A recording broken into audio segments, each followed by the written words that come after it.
Good morning. I'm going to call the meeting of Airport Authority of April 13th to order. Our call-in viewers, if I could ask you to make sure that your microphone is muted, and we'll get on with the proceedings today. Can you hear us, Stacy? Stacy gave us a wave. Okay. So. All right, great, thank you. All right, item number 1, approve the minutes from the regular meeting from March 23rd. Do you have any discussion or add? They looked really good, and you got the details very good. So moved. Okay, so moved, and can I get a second? Second. Second, thank you. Roll call or voice vote? All in favor say aye. Aye. Aye. Meetings are approved as published. Next item, approve the airport vouchers totaling $64,151.06. Motion. Motion. Second. And a second. All right, roll call vote. Capitan. Aye. Engen. Aye. Cosgrove. Aye. Lynn. Aye. Lind. Aye. Item number 3, approve the individual vouchers for Alpha through Foxtrot for our regular bills. Make it a motion and second, please. Motion and a question. Yes. Item F, the foreign trade zone. Can you give a little detail on that?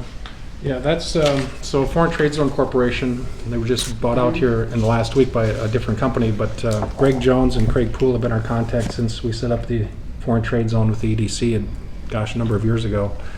So on our behalf, we review the annual reports that DigiKey and CNH America send in for the Foreign Trade Zone boards, and that this is their fee to review and then submit the Foreign Trade Zone report that's required it's due on April 1st to the Foreign Trade Zone board. Any more interest in getting more companies with foreign trade zone? Because I know that has been so beneficial. Yeah, there's still one major worldwide company here in Fargo that's pursuing it, and COVID Good. stopped it, but I think they're picking up the speed again. Good. So hopefully we'll have a third player this year yet. I mean, it saves, when I interviewed the one company, saved them $400,000 in 1 year. I mean, just amazing. Yeah, one of our companies this year did $1 billion in No sales just way. in Fargo. That is awesome. Awesome. It's pretty good. Okay, so Motion. Thank you. And a second, roll call vote. Capitan. Aye. Engen. Aye. Cosgrove. Aye. Lynn. Aye. Lind. Aye. So we're done. Number 4, presentation by John Heath from the Hayes Company on behalf of the North Dakota Public Health Insurance Trust. John, are you on? He's in Salt Lake City. John Heath or anyone from Hayes Companies? Probably different time zone. Yeah, I know. We Oh, okay. multiple emails on Fargo time. Okay. John Heath, are you on? Or anyone from Hayes Companies? We could press on Okay. and So circle back. We'll go to the next one. All I right. did respond, but he got. Yep, yeah, he did last night too.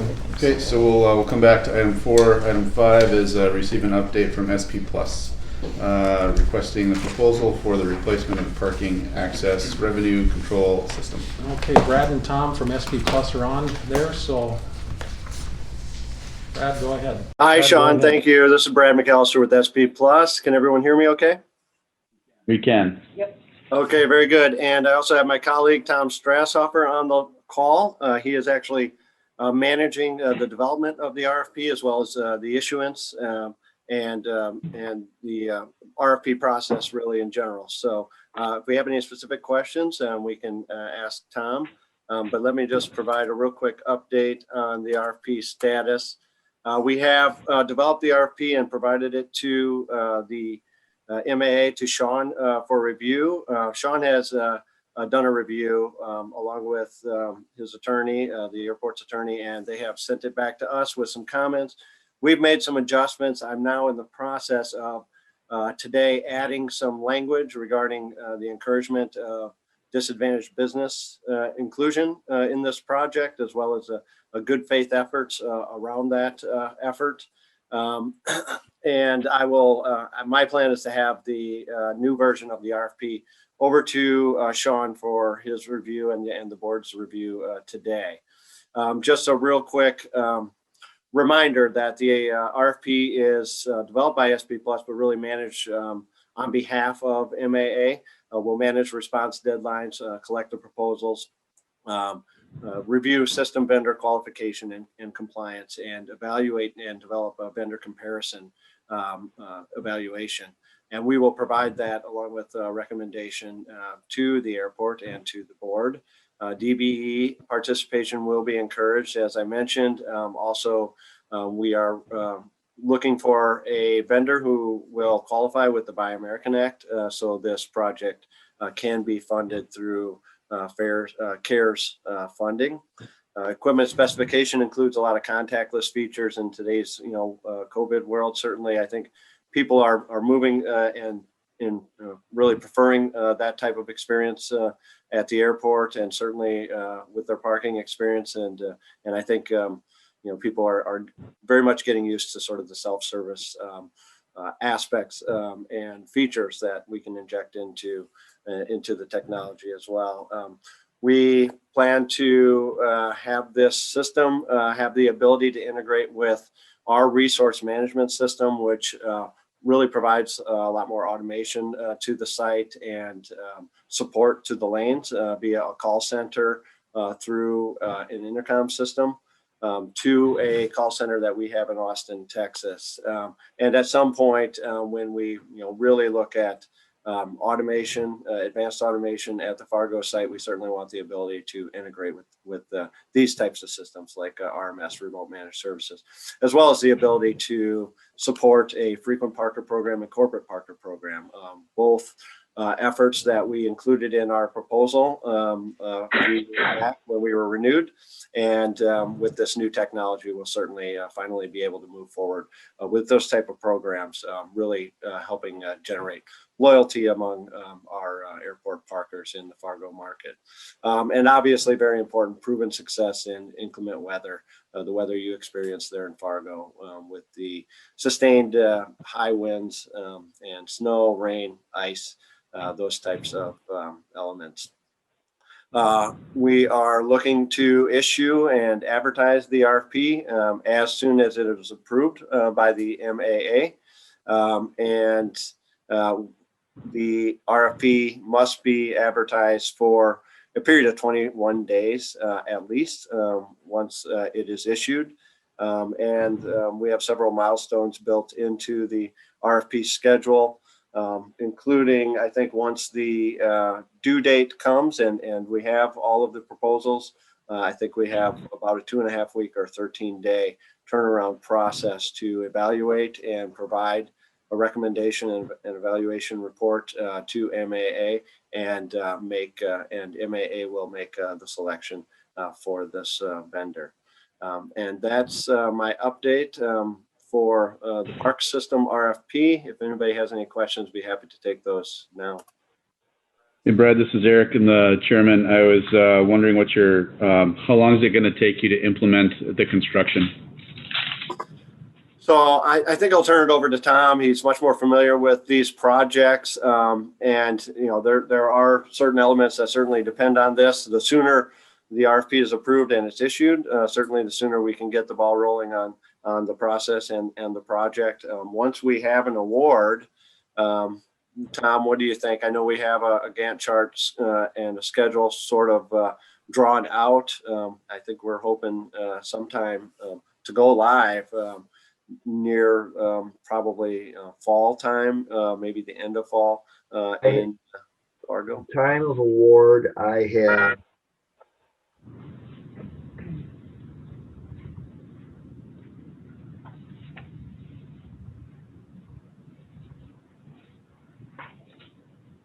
seventeen weeks from time of 17. So maybe 3.5 to 4 months once we make a selection. The biggest Okay. part of this is the lead time on the equipment. Sometimes vendors can get equipment in 4 to 6 weeks. A lot of times they say it's 8 to 12. So that is the moving target. Sometimes we get really lucky, and other times, especially now, it's the building season, and half of the country because, it's spring and summer. So it tends that there's a little bit of a shortage of equipment, but that is the biggest moving target. Okay, and that includes that 12-week is part of the 17, correct? Yes. Any questions for the SP Plus gentlemen? I just have a question. So if they get the RFP back to you, do you have to have the MAA authorize it, or do you authorize it? It's been done. Okay. So we'll do it to Jeff Klein. We had a call yesterday on it, so we'll post it on the website. It'll be in the form for 3 weeks. It'll be on, Jeff, is it called like the Builders Exchange? It's called Quest. Quest, And it's okay. basically an online builder. Yeah, so anyone in the country has access to that does airport projects, or any project for that I just matter. wanted to make sure it didn't have to wait for our No, next meeting. no. Okay, good. We hope that, we'll get it done this week. So Perfect. the goal would be to start the advertising. Next week. The form changed it, so by 5 p.m. Friday, Mhm. to have it in the following Wednesday. Okay. And then run for those For the consecutive 3 weeks. Wednesdays. Okay. So we'll see if we can get that done. Okay. Gentlemen, anything else any other questions for the SP Plus gentlemen? Okay. Okay. Nothing heard. Sean, Just double check, John Heath or anyone from Hayes Companies, are you on? I sent him a message too, but, okay. Well, we can go to the Keep next going. one. As far as I also have kind of a question for later as far as what the construction footprint is going to look like, how many lanes we have to shut down, kind of stuff like that. That's But, coming up. but Okay. that is, we can answer that at a later date. Thank you, gentlemen. I appreciate you attending today. So, They're still gonna be with us for the next two. the next two. Okay. Yeah, I'm on for one more here after, and I'll do a short presentation, just a few slides for you on the roof construction piece. But I think Okay. next Items- on the agenda yeah. is the MAG agreement. Yeah, so Okay. Stacy just got the final copy of that. We've reviewed the agreement between SP Plus and MAG that we're not party to, but we've reviewed that. Stacy did get an answer to the question on the ownership of data that was presented at the last board meeting, and Stacy, go ahead. And so we did have a conference call, and we did add a short amendment to 7.10 regarding data and the order data specifically being owned by the MAA. That's been made clear by the addition of one sentence, and I'm good to go with the subcontract. Okay. Is that all we need for items? Yep, it's all done. So per Stacy's review and concurrence, Brad and folks, you can go ahead and sign your agreement with MAG, Manchester Airport Group, and then start the process to implement the dynamic pricing program. Very good. Very good. Sounds good. Thank you, Sean. Okay, and then item number 7 is the parking exit booth replacement and exit lane plaza concept. Okay, so Brad will take this one as well. He's got he can share his screen here, Darren, if you can do that. When we originally had put out the first versions of the RFP, we were going to include the exit booth replacement. Those booths are actually early 1980 vintage, prior to when the airport opened in January of '86. And just decided that there's so much involved just with the booth and this exit plaza concept that we would split that out, and this would be an entirely separate project from the RFP for the equipment. So Brad, go ahead. Okay, can you see my screen? No. Not yet. I think Darren might have to give me presentation rights, I think. Oh, I do have a share screen option here. Okay, hold on one second. Here we are. All right, how's that? Yes. Good. All right, very good. So, as Sean mentioned, here's some images of the current parking booths. They've been there a long time, 35 plus years. These were prefab facilities when they were placed. They really lack any kind of modern ADA accessibility requirements that we would look at today, and do not comply anymore with any local building code specifications. They're really grandfathered in. They're costly to maintain. I can tell you, just in my 3 years with SP Plus and overseeing this location, we've put a bit of money into these booths just in terms of plumbing. The primary booth structure there does have a restroom in it. It's not very nice. And we've spent some money on some electrical repairs. Obviously, these things, as old as they are, do leak quite a bit in the winter as snow melts and rain. We get moisture inside. Certainly, they don't hold heat or AC very well. And when it gets very cold, the windows frost over inside. Can't see anything. We've spent quite a bit of money on paint, just kind of, make them look as good as they can. But certainly, I think we all agree that they're beyond sort of their usable life, and would very much like to upgrade and replace these. We have a couple different options here that we've discussed, and Tom and I have had a couple calls with the Mead and Hunt folks on this, as well as a call with Sean yesterday. One option is really just replacing the facilities like for like with new modular facilities just like these, but they're a little costly. Just the in-lane booth alone could cost up to $40,000. The facilities, I think, now are going to be larger than the ones that are currently exist, just to comply with modern local building codes and ADA specifications, and it may require some investment in concrete foundation replacement or expansion just to fit these. There will likely be some disruption during construction, but certainly we will phase this project so that we'll be operating at all times throughout the construction, and won't have an issue with collecting revenue from our parkers. I would say that these booths are not as rigid as sort of we would like, I think, for a Fargo environment. So while this is one option, we have discussed another option as well, which would be really, and when I say brick and mortar, I really mean stick built from the ground up, not a modular design, but can emulate that. And I think Mead and Hunt, has the ability to contract with construction companies who could actually build these from the ground up cheaper than we can purchase the modular booths for. Again, we'd like to have one primary facility for the office, bathroom, storage, and then a cashier position facing a lane, as well as an additional in-lane booth like we have today on an island with a cashier position, really for redundancy only. We plan and certainly have included specs in the parking revenue control system RFP to have a express automated lane or functionality in each lane. So even if there's no cashiers, customers can still pay with a credit card at any lane. But certainly having one cashier position open at all times is good to help with the flow of traffic and make sure that there's not long waits for our customers. And then having that additional in-lane booth, just in case, maybe the fee machine goes down in the primary booth, we have another position for redundancy. We discussed a canopy design option, which seems to be a trend in the industry these days, certainly airports the size of Fargo. And I think it is warranted considering the climate and the environment, certainly in the wintertime, snow, rain, much nicer for customers, much better experience for the parkers as they exit the facilities.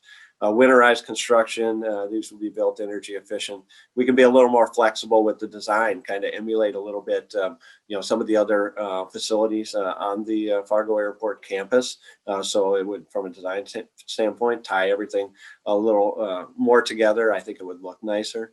I think these would have a longer life cycle than the modular booths that we currently have today, although I think these booths have outlived their usefulness for some time now.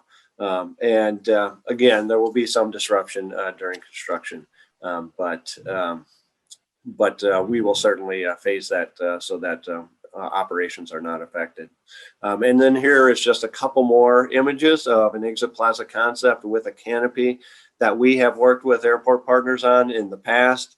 Tom, you can remind me, but I think the one on the left may be Rockford and the one on the right may be Shreveport. No, the one on the left is Baton Rouge. Okay. And the one on the right is Rockford. Okay, there it is. It does allow us to give install some digital signage that could be more helpful for passengers as well. And again, there's that weather aspect. So this is an option that we like, and these are the two options that we're really considering when it comes to the booth construction. And again, like Sean said, I think SP Plus would work and coordinate very closely with Mead and Hunt and Terry Stroh in this project. Money to pay for this? Yeah, Be specific. it's Field. possible it could be CARES money. It might be considered new construction or development. We don't know that yet, Okay. but I guess, taking a look at what you see there today, which one do you prefer, right or left? Do you want an exit plaza canopy? SP is kind of requesting it. Which one kind of catches your eye so that when we decide to move forward with this, what concept would you like to proceed with? Don't know what the cost would be. The booths, I think if they talk about stick built, it would be just kind of manufactured on site versus buying the booths, portable booths that are available. The idea would be is to have Mead and Hunt partner with TL Stroh. Mead and Hunt's our consulting engineer on record for the next 2-3 years. I don't know how long you got left. To partner with TL Stroh and SP Plus to come up with this as a separate project. Just take care of the exit booths. If you desire to have a canopy over them, and come back to us with, basically a contract with SP and Terry Stroh combination to do this. My personal opinion, I don't. I definitely like the canopy with our environment, with the rain and the heavy winds and all that stuff. It will make everything a lot nicer for the customers and for the employees. And I just don't want it to look cheap. And I think the one on the right looks a little cheap. And that's not really the image I want going forward for the Fargo Airport. It's really going to be the last thing that people see when they complete their trip as they use our facilities, and I just don't want it to look cheap. So. And just to let you know that the Baton Rouge one on the left was built, and we still operated the whole time. What we did is we built a brand new plaza inside the old plaza, and then demoed the old plaza when we were complete with this. Okay. And the other one on the right, even though it looks a little bit like a gas station, that was built, they never had paid parking, so that was built right on site. There was no operation going on at the time. Okay. So per your direction today, if Mead and Hunt can take the lead in partnership with TL Stroh, obviously we know SP Plus will be there to support them. Come up with a plan and design, plan, spec, and go from there. I think it's time too. Again, when you look at the ADA accessibility in the bathroom, I mean, that's gonna impact the size of the building, obviously. And but I like the canopy. I agree with you, Eric. So the current booth that's on the south side is the largest one that has a place for the cashier, Jay's office, and then the bathroom. So there's a lot of room on the south side to build a structure there for storage, their computer server and all of that stuff that's there to run the park system. The center section, because of ADA, is going to have to be larger. We know that. We don't know if it's going to need to be wider or just longer, and if it will fit on the existing center elevated concrete pad that it's on. Don't know. The one on the far north, everything that we're going to put there is going to be fine. That'll be an unattended lane like it is now today. That's kind of the concept. So there's a lot of discovery that's going to need to be done in terms of the codes. Is the sewer fine? Is there enough electrical powers? Additional fiber to run the new park system? There's quite a bit of work behind what's going to need to take place. Is there any way that the canopy architecturally could blend in with the rest of the buildings around here rather than? I think so, and looking that's, like a house? with Terry's partnership on it, I think that would be fine. They have the plans for the existing canopy that's here, and obviously the colors are going to blend in with the new maintenance shop and the terminal. So Good. it's not going to be, like I say, bricks and mortar. That's a term that's just kind of generically used. It would be new construction from the ground up, steel panels, insulated, heating, air conditioning, and those things. So Are we building towards the future here or towards the past? The old standard pull-out, pay for parking. We will be headed towards cashless. We will be headed towards sensor. just want to make sure we don't put up an old structure for an old system. My original idea, John, was just to have the south booth be staffed and the other 2 lanes would be fully automated. And then talking with Brad and his crew, they would like to have a staffed option on the middle lane when we have busier flight times, to have a person there in person. Well, I think we can see in the last year with the pandemic how quick we can turn to cashless transactions. Yep. And so the old paradigm of get paid the person there, just so we don't go to that model versus, which should be very simple sensor technology to check in, have a sensor, right. Drive out. There's no contact whatsoever. Right. Yeah, so Brad, were you able yeah, sorry, Sean. I just wanted to mention, yeah, each lane will have an automated functionality. So not any lane won't require a person to interact with a cashier. But the new park system does incorporate a lot of touchless technologies into the specifications. For example, wave technology is just a standard now. So instead of pushing a button, and there will be a button there, but you don't have to push it. You can just wave your hand over. It's like an infrared sensor, and it will automatically dispense the ticket. And then obviously with the dynamic pricing option and the ability for customers to go online and prepay for their parking, where they get a QR code either on their phone or a piece of paper. They take that to the entry, they scan it on the new device that lets them in. That's their credential. When they leave, they scan their phone and the QR code. When they go out, they've already paid for their parking. And we have other touchless options as well. And Tom could maybe talk a little bit more about that. I know he's got more experience in at least our on-demand gate kit solution, but that is something that could be incorporated into the new park system as well. And it's really a function that allows the customer to vend the gate with their mobile device. They call a number and there's some signage that directs the customer. Once they're in the lot, they're directed to an app where they enter their payment information and that's their credential then. And then when they leave, they pull up the app and hit the button. It'll automatically bend the gate and they can leave, and it'll automatically charge their card, and they'll get sent an email with their receipt. So a lot of new technologies out there in terms of touchless, contactless parking experience. And certainly we would like to inject as much of that into the project as possible. Okay.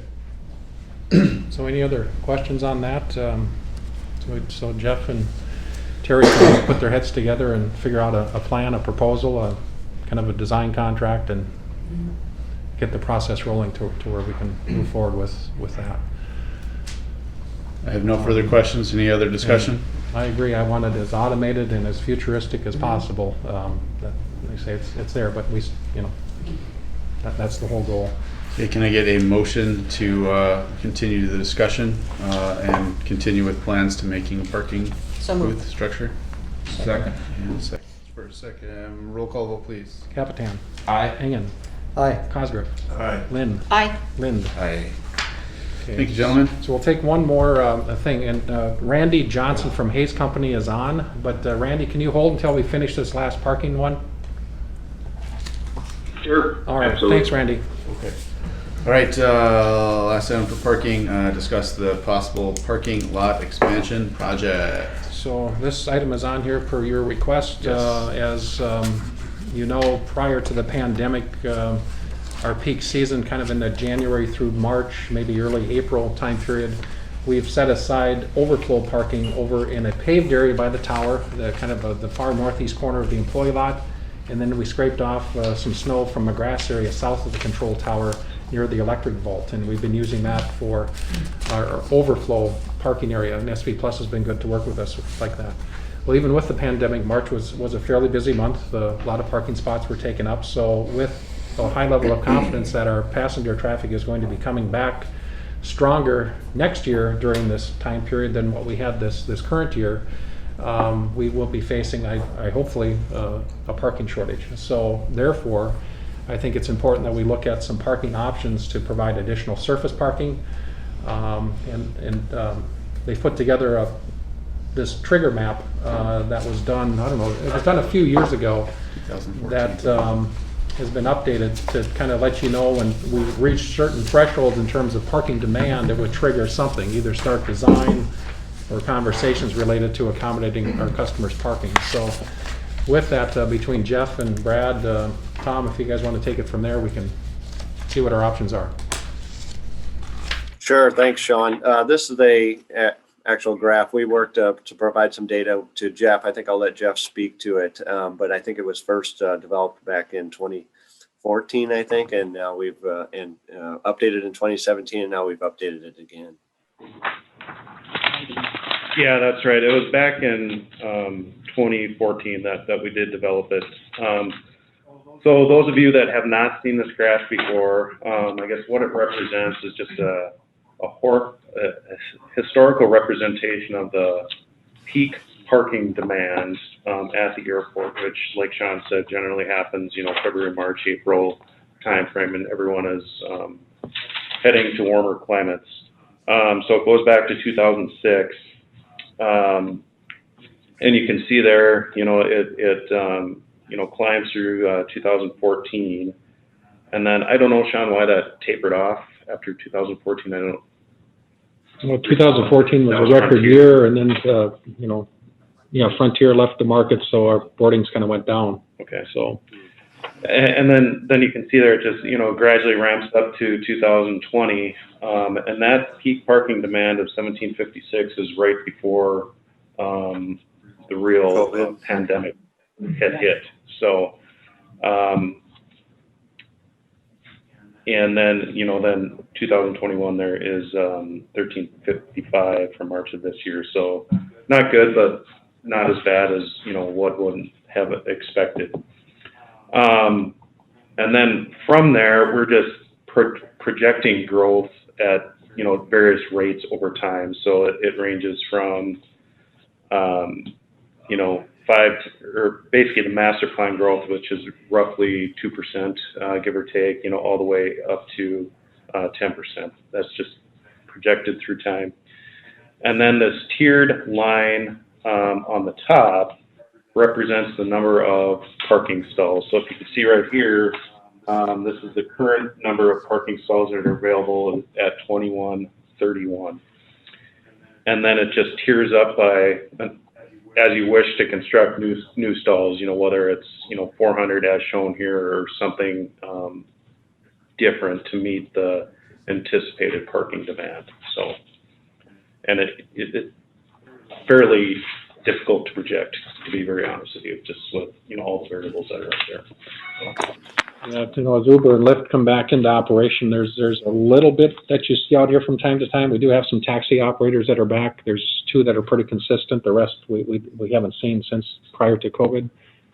There's just so many variables. So I guess, based on this year and with Brad's experience and Jay that manages a lot, I guess what level of confidence do you have that we're going to be short of spaces at this time next year to warrant additional spaces?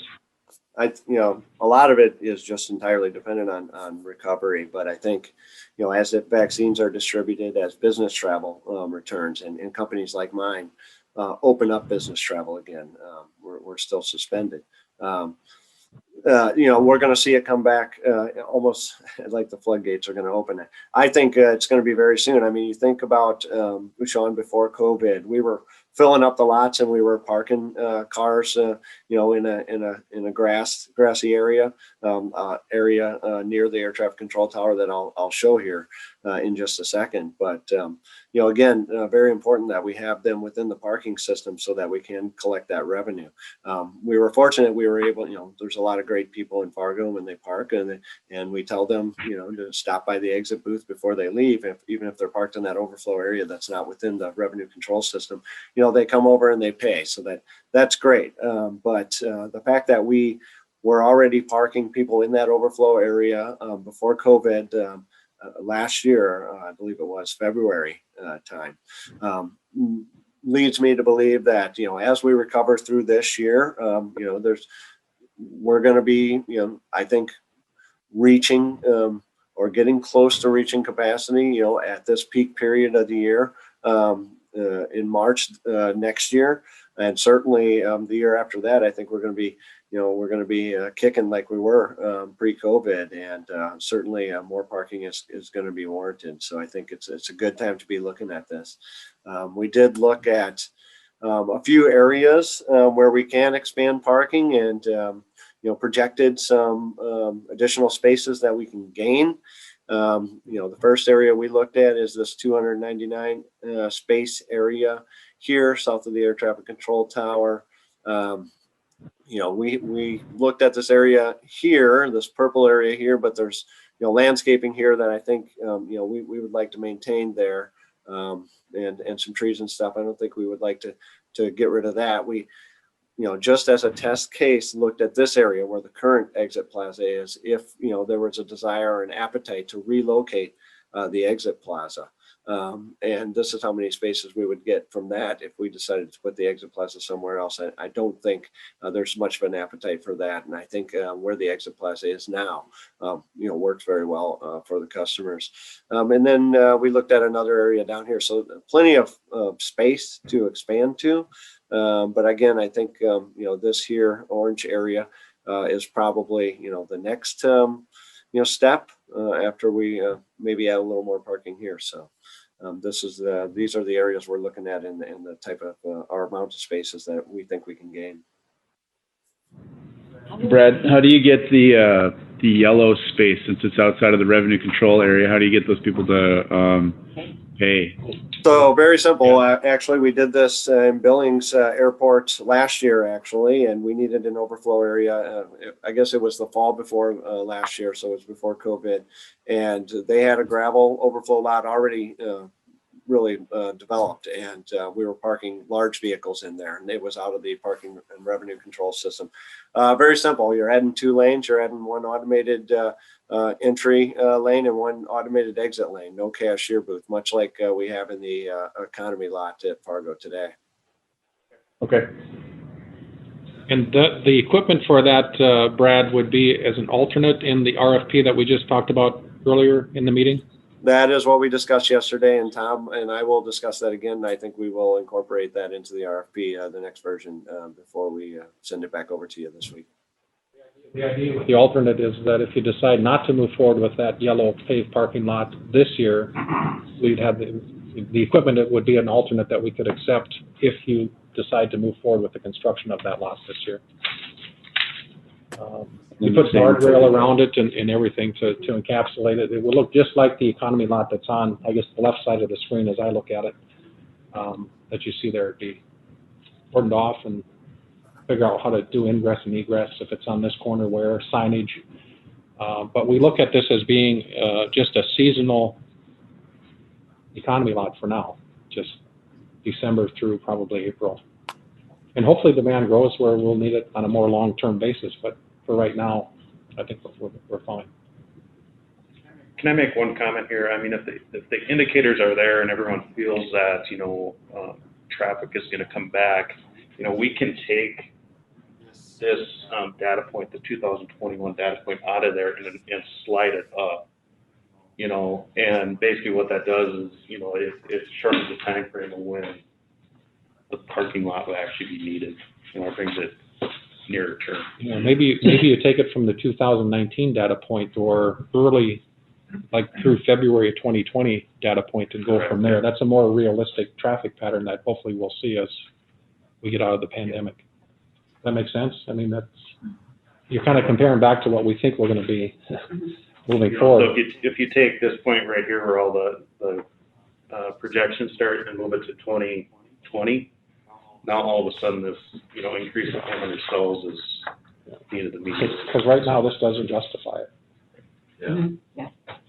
We can all agree 2020 was an anomaly. Correct. Yeah. And the data point doesn't follow the path of trend. So, With this conversation, and if we go forward, I'd also like to keep the conversation, or not forget about having the bus, that option to have, like we did the first couple of years. Shuttle bus? The shuttle bus.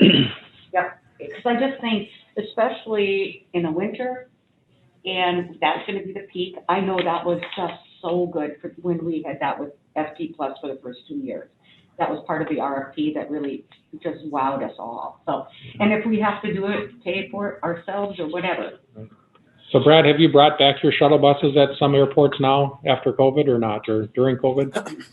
Not yet, although, I'm based in Austin, Texas, and we have closed our economy lots and put everybody into the garages. But even, we were worried about spring break period, and we filled up our garages, and we had some overflow space in one of the lower garages, which used to be our valet storage area, and we started using that. We didn't have a need to open the economy. Now, even on non-holiday or non-spring break, weekends, we are getting very full. Like last weekend, our blue garage, which we opened in 2019 with another 6,000 spaces here, was 97% full this last weekend. So we are anticipating opening economy parking back up probably the week before Memorial Day, and that will include shuttle service, because it's about almost a quarter to half a mile walk from the closest economy lot to the terminal out there. And then we're moving the employees, which are currently parked on the top level of the one of our garages, the red garage, back to their lot as well, and that will require shuttle service as well. So we are doing a lot of planning for hiring back shuttle drivers and doing a lot of shuttle recovery budgeting for the airport right now. So that's a large airport where we're planning on bringing it back. For airports, like Sioux Falls or Fargo, really a seasonal shuttle service. So it's more of a convenience for the customers. But I think as traffic comes back, certainly we've given them a taste of what that convenience is like, and I think they enjoy it. We've had a lot of great comments for that season that we ran the shuttle, and I think customers will be expecting a shuttle service back as traffic returns. Now, I don't know, to be appropriate for this year yet, but I think it very well could be, and we should have that discussion. But Brad, I have a question for you. This is Eric Lind again. You have given us the possible areas where we could expand. What would be your guidance to the board as to be the way you would like to see it grow, and what we should do, what action we should take? How much should we grow? How much should we plan for? So I think, Jeff and Sean's estimates are right. I think somewhere around 250 and 300 spaces would be good. That even on our most recent peak parking year, which was last year before COVID, when we were putting people out here in the grass, we didn't fill it completely. I mean, there wasn't, and I don't know if Jay is on this call or not. He'd know better than me exactly how many cars we were putting out there that season. But it wasn't 300, so it was maybe 50 to 70 or something. So adding 300 spaces, I think, would increase capacity for some time for this airport. But again, there's a lot of it sort of depends on what Sean sees in terms of airline recovery models, and certainly some of the conversations he's having with airlines as they increase service or look to enhance air service options from Fargo. I think even after we get out of the COVID period and folks are vaccinated and people are, business travel is back. Before COVID, I saw Fargo as a great expansion market. I know we had discussions with some airlines on some additional service. I think we'll continue to see that, and we're starting to see recovery. To be quite honest, at a lot of our airports that we've really been waiting for. So things are looking good out there. March was a good month for a lot of my locations. I oversee 11 airports west of the Mississippi, and a few of them out in the Midwest, like Fargo. I think activity is going to come back. I think this time next year we're going to be certainly, I think, very close, if not already back to where we were at, pre-COVID. And, I think as we, and Sean continue to develop, the relationships with the airlines and enhancing air service and options for our customers in the Fargo market. I think it'll be needed. So I think 300 is probably plenty for the next expansion. Maybe it doesn't even need to be quite that many, but it's really good to have that overflow space. And then I like to think creatively about how that space could be used on the non-peak seasons. There are things airports do to make use of that space, or even bring revenue, community engagement events, that kind of thing. So. The other thing is the Amazon facility, the diversion. Our population is going to increase, even though it might be temporary. I think that with that, we'll probably see just, obviously an increase in travel. So. Agreed, Okay. and more to come. So, yes, John. Just as we explore this, in this part of the country, and especially with our situation here, we have lots of surface areas, so we always think surface parking. And I know it's a hot spot with everybody, but part of the discussion as we go forward with this, I think, should always be the option to structure parking structures. They're never going to compete with the cost of a surface parking lot. But if you follow sort of history of parking, is you build parking lots until you run out of surface area, and then you go back and try and fit structures in very inefficiently around them. And so as we study this, I just think it's something we need to kind of bring back and look at each time. You're never going to justify it from the cost standpoint, but the environmental side of it is the more we just keep paving flat ground to park cars, the more load we put on infrastructure and environmental concerns across the whole thing. So it's not just the cost per parking space and structure. And then the final aspect of it, and I know these guys are smarter and figured this all out, but we do have autonomous vehicles coming very soon.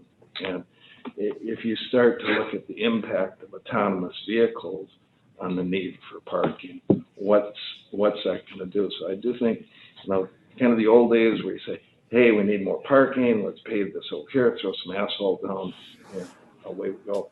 The thing needs to be a little bit more strategic and should consider the structure aspect. I'll be happy to send you, I did a whole analysis, a 25-year bonding analysis, and what we would have to charge and be full after 25 years, we'd still be in the whole $10 million. Yeah, and as times change, but I think there was, and we can keep looking at that, but for that time, at least over the last couple of years, I mean, it was, and that's why those surveys we've done over the last 3 years have been critical, because when you see the percentage of people that actually are dropped off, and we would have to charge, if I'm remembering right, $20 to $22 a park a day, and we would have to be full, and that's anticipating all that, and we'd still be $10 million in the hole. So from a business model, that's, But again, you can continue to study. You don't you do. study and stop and say, that never worked. Oh, no. This has to be continuing going forward. And one of the biggest problems that we're starting to see is surface water runoff. Mm-hmm. And what do we do with it? Where do we send it? We store it, we treat it, what happens with it? And I think we also need to be thinking about, it's probably relatively very little loss fixed cost to put an asphalt parking lot in and then tear it out.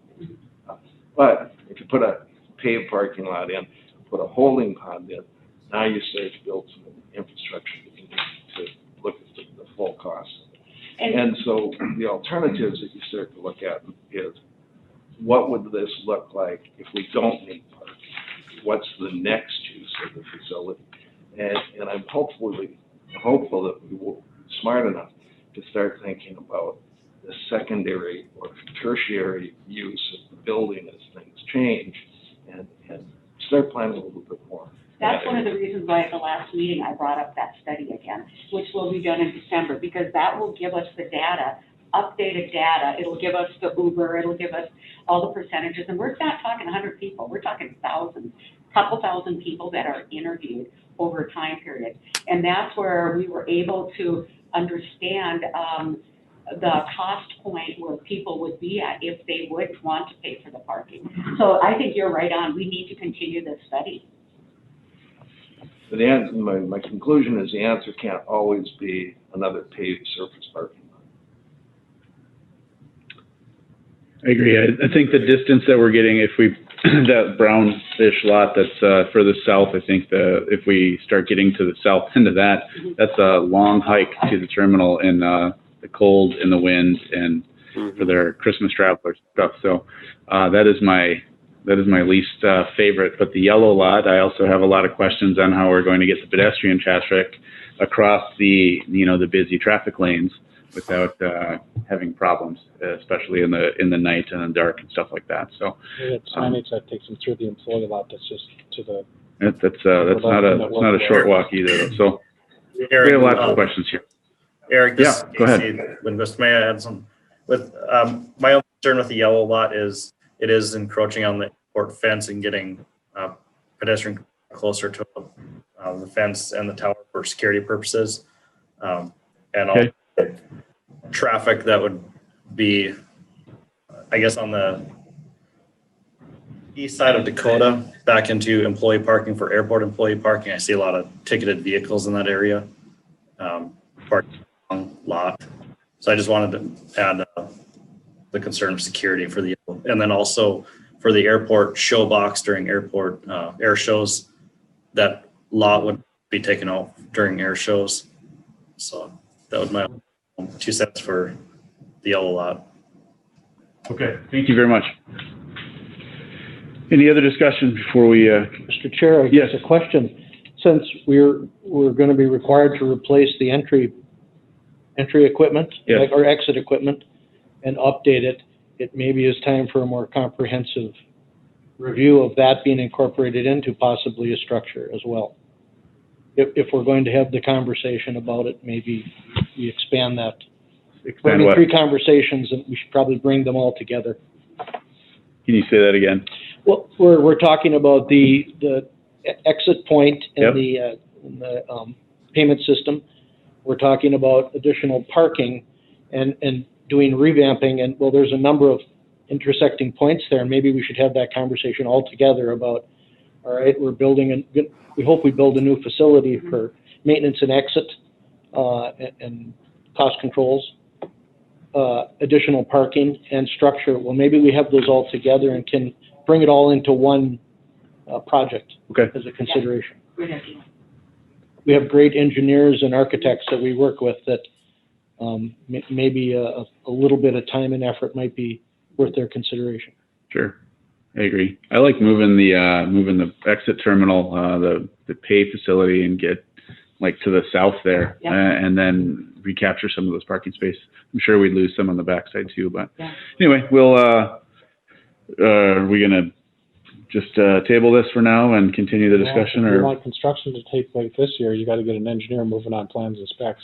Right. The longer you wait, their construction schedules will fill up if you want asphalt or pavement down, if that's what your ultimate decision is. So they'd have to put together a contract for design services up to the point where they put it out for bid, and construction administration, if you do award the bid, to do that. So the longer you delay, the longer it's going to take, and if you want it done by freeze up this year, the more it's going to cost you. Okay. I don't think there's going to be any cheaper going forward to make parking. We just invented trillions and trillions of dollars. Do you need a motion? Prices are going to go up. So I would like a motion to get the construction discussion going with the engineers. So moved. Second. And a second. Thank you. Roll call vote, please. Captain. Yes. Engen. Aye. Cosgrove. Aye. Lynn. Aye. Lind. Aye. Thank you. All right.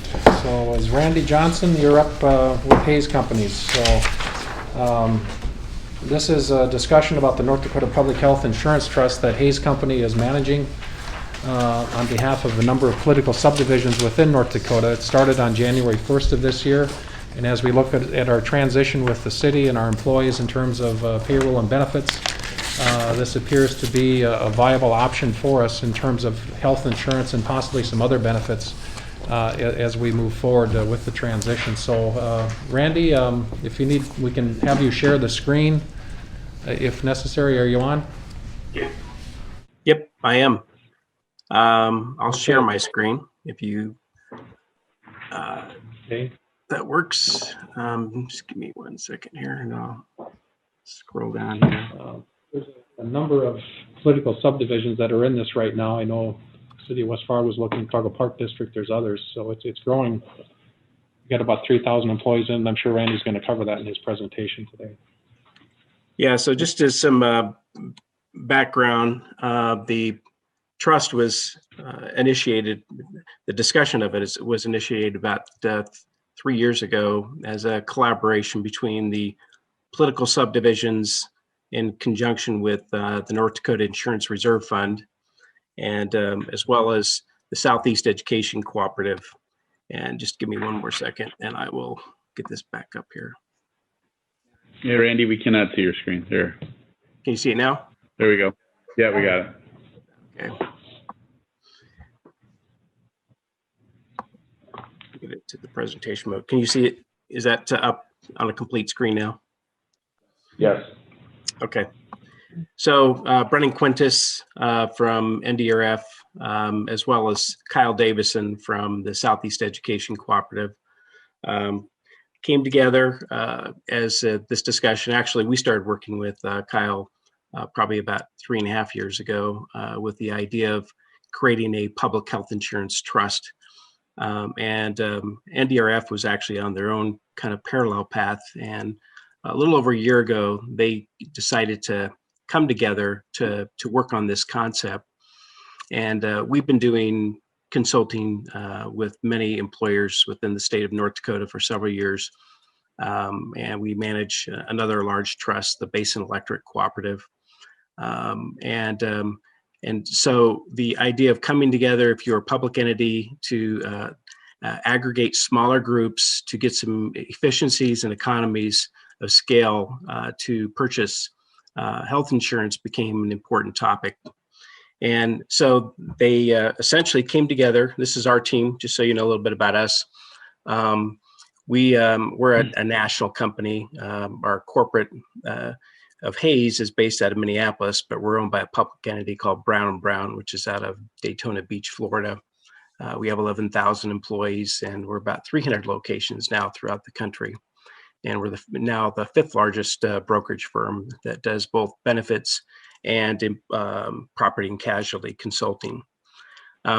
So they came together, formed a 9-member board, and currently it's being served by 50% of those individuals represent the political subdivisions, that being counties, cities, and other municipalities.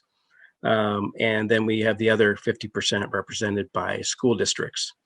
And so Kyle Davison is the fiscal agent through his organization called the Southeast Education Cooperative, and Brennan Quintus acts as the chairman for this board of trustees.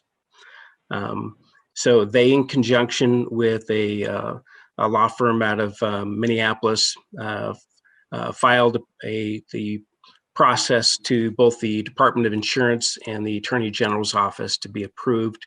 A certificate of authority was issued to the trust last fall, and we went forward with 32 political subdivisions in January that represented 1,157 employees and 2,600 members. And we're now in the process of subscribing an additional, could be as many as 64 school districts and about 2,000 employee lives. And so the whole fundamental basis for the trust was, first of all, you have to be a public entity. It is set up under what's called a Voluntary Employee Benefit Association. It's a nonprofit 501c trust. And the underlying principle is that it's designed to create premium stability. And one of the experiences for both political subdivisions and school districts is sometimes wide variation of increases that occur within their health insurance. And so when we manage a pool, typically we see on average anywhere from 3 to 6% on annual adjustments. And that's all driven by predominantly medical inflation in marketplaces. So geographics, demographics, high cost claimants, they would all be factors, underlying factors as to what the trend would be. But to give you some example, we have Grand Forks Public Schools, who's been in their own self-funded program for several years. They're pretty much at a flat trend for the last 5 years, and their medical inflation rate has actually been declining. They're probably I would say the exception in terms of that phenomena. Most other self-funded pools like this that we manage in North Dakota are typically in this 3 to, I would say, more like 3 to 5%. And so that was really important with the idea and concept to create the trust. The other thing that's important is more choices and plan flexibility and member tier options. So when you're in the small employer market and purchasing health insurance, you're relegated many times to what they call metal plans, and a lot of them are age banded. So that means it's all driven based on an individual age and then how many dependents that they have, and then they come up with a rate. And so what a lot of the small employers want, that being under 50 employees, they prefer to have more what they call tiered rates. That's an employee rate, employee family, employee spouse, and employee children. So with the trust, we actually have the capability of creating those tiered rates. It's much more predictable in a structure for budgeting purposes. And then if families increase in size, they're not added, an additional dependent rate. It's more of a composite rate. So that was an important factor. As I mentioned, the program support is done by the Southeast Education Cooperative, and it is administered on what we call administrative service agreement through Blue Cross and Blue Shield. That means they act as the customer service base, the claims administrator, and they provide the stop loss reinsurance to the pool. The other important factor in this kind of arrangement is any fund balance or surpluses are owned by the members. So if we have a better than expected year, that's used to offset potential increases. And then the fund balance that's there is an asset to the members on a proportional basis based on their size within the trust.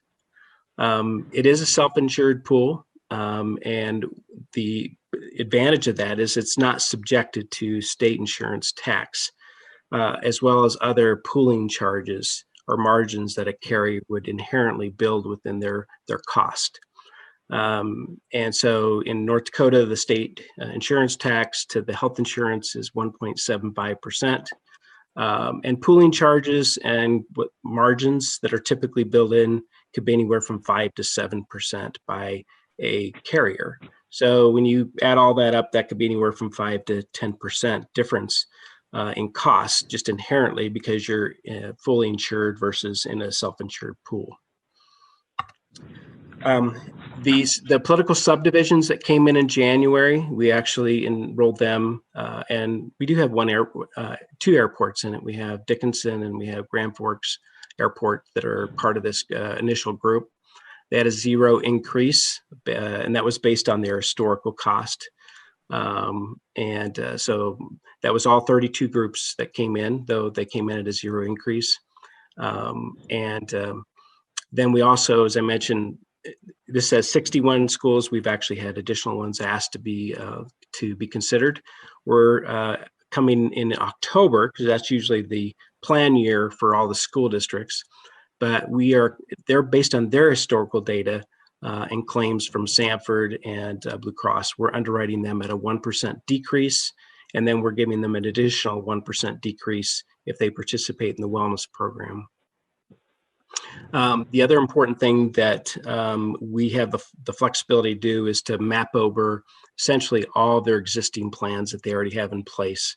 So whatever their deductible, copay, co-insurance is, those entities would continue with that. Many of them are grandfathered, and that's just a concept. Basically, a lot of the school districts in particularly have kept their same plans since pre-ACA, which means prior to 2010. So they wanted to make sure that they weren't going to lose their plan benefit when they came over to the trust, which we have had the ability to do with Blue Cross Blue Shield on the mapping. And then we do have a large group formulary instead of the small group formulary, which means it's more choices. And then, as I mentioned about the metal plans, we can put them in tiered rating. So the other things that we have, as we mentioned, no plan changes, but we're also expanding preventative care services to all these school districts who have not had it covered as deemed by the ACA rules. There's over 125 services that have to be covered at no cost share to members. So we're including those into our program. And then we have partnership programs with Discovery WEX. We have a negotiated price on a large group purchasing arrangement. So all those entities, first of all, we give COBRA services at no cost to the members.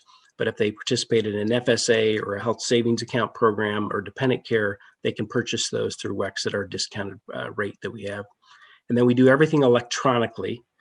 So all enrollments, as well as our communications, our apps. We happen to use bSwift as the enrollment platform that all the members enroll in during open enrollment and new hires. And then that information is electronically transferred over to Blue Cross for their enrollment. And then we have a national partnership, or I should say the trust partnership is with MetLife. We did a request for proposal to 12 other carriers in the marketplace, including Aflac and Unum and Voya and Sun Life, to name a few, for packaging dental, vision, and voluntary benefits for all the members. They also provide 5% of all their premium for even voluntary products that go back to the trust to offset administrative cost.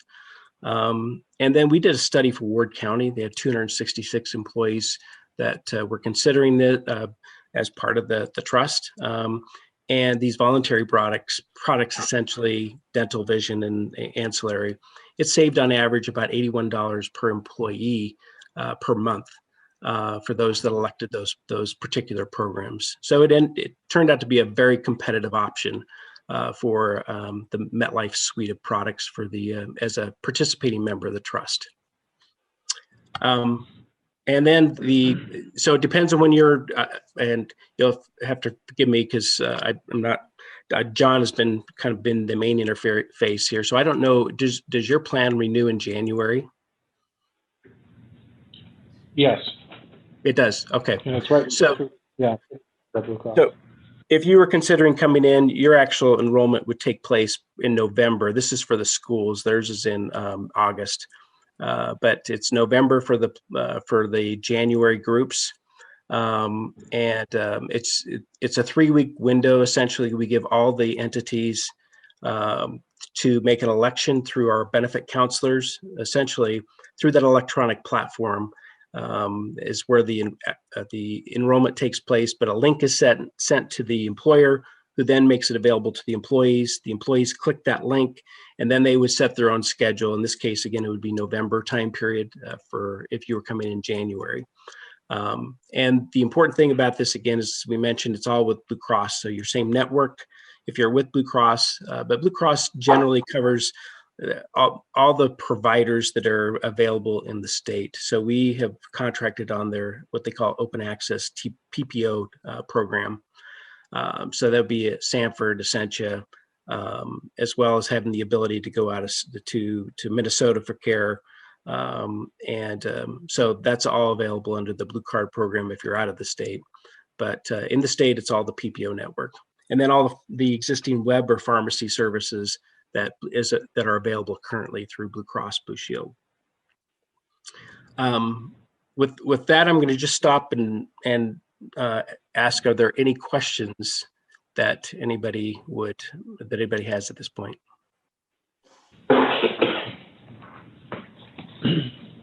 So Randy, this is Sean, the airport director, and I've been working with John Heath for a number of months on this. Yeah. What is the deadline for your company to receive information from our current employees? We have 26 full-time employees. I believe 19 of them are in the health insurance plan that the city of Fargo provides our employees, which is Blue Cross Blue Shield. Okay.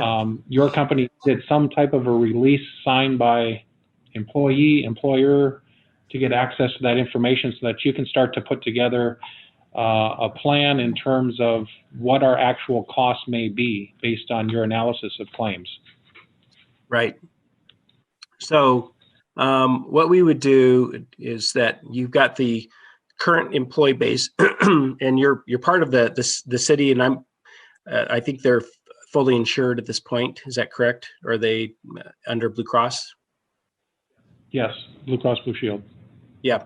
So what we would do is get a letter of access initiated by the group, and then we would give that letter of access. And all it is a letter to Blue Cross that says we have the ability to look at your claims history, and that would be essentially we'd have to identify your employees that are part of that group, which you could give us through a census, and through that census of information, Blue Cross then can ensure that we get the right plan design, the premiums you currently pay, and as well as just the profile on your employees that would be considered if you're to look at this, and then that would take probably, if it's a January renewal, we'd need to have that probably no later than August time period, because we'd need enough history and the most up-to-date information about the group, and then based on that, they would come back within the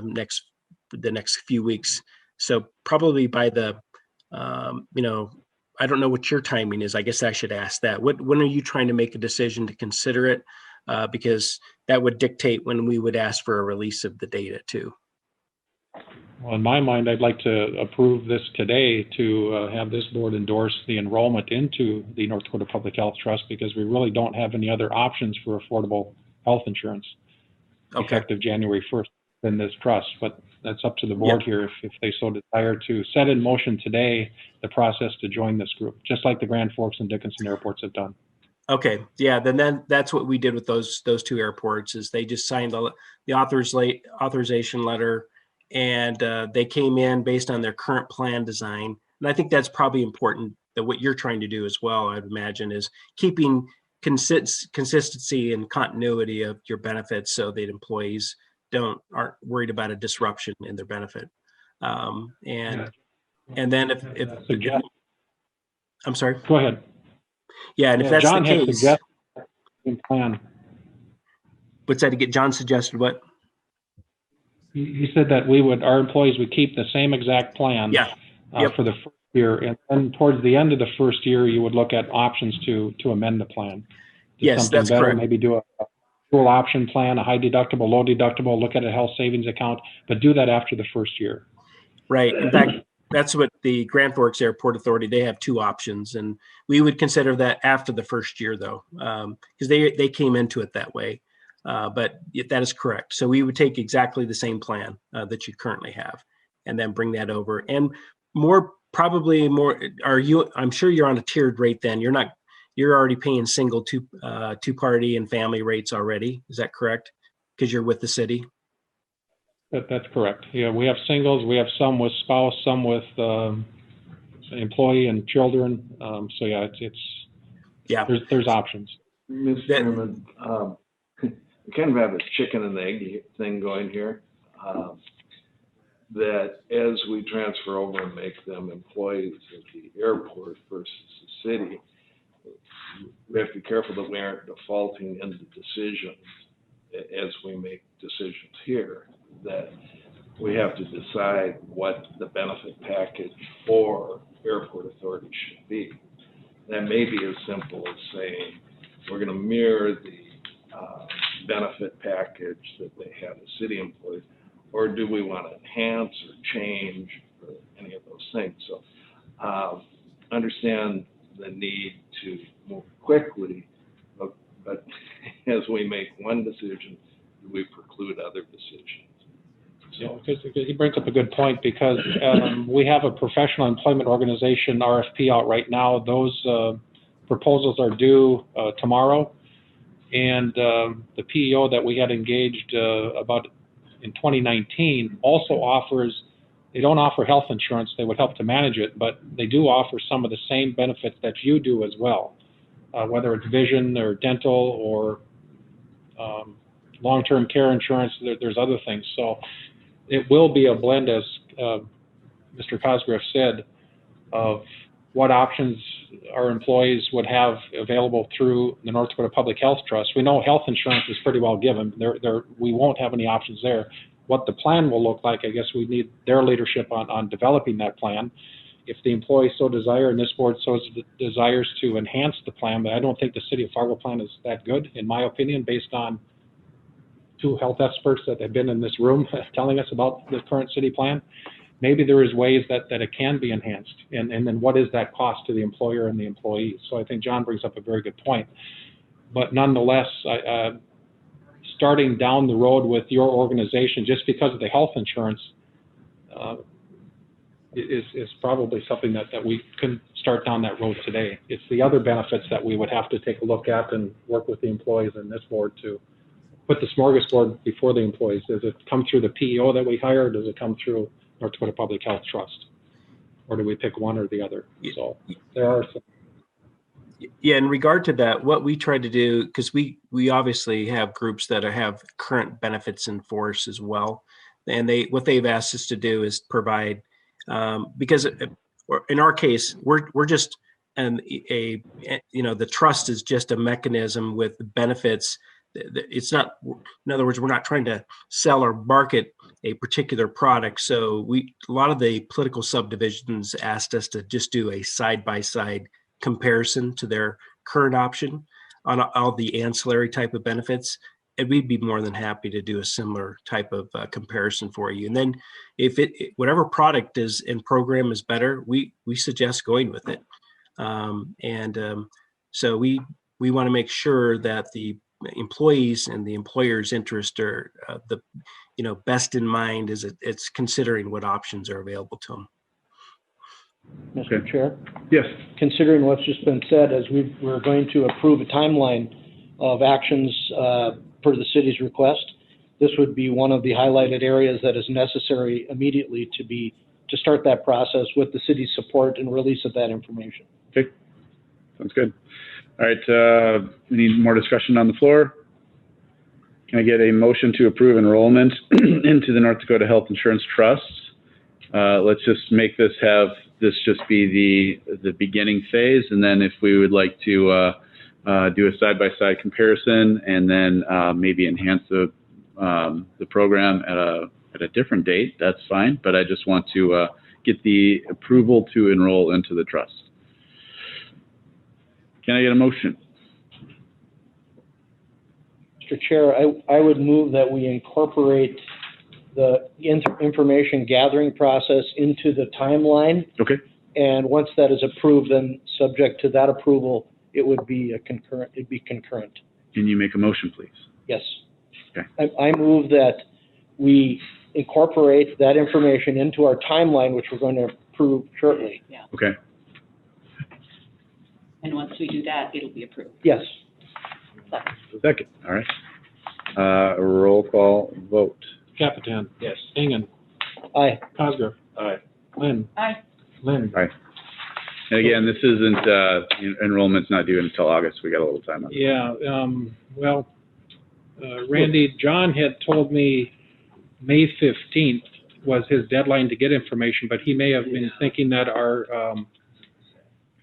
enrollment date might have been the same as the school's possibly. Yeah, I'm not sure, but that's correct. Yeah, that would have been, he would have been thinking that probably. All right.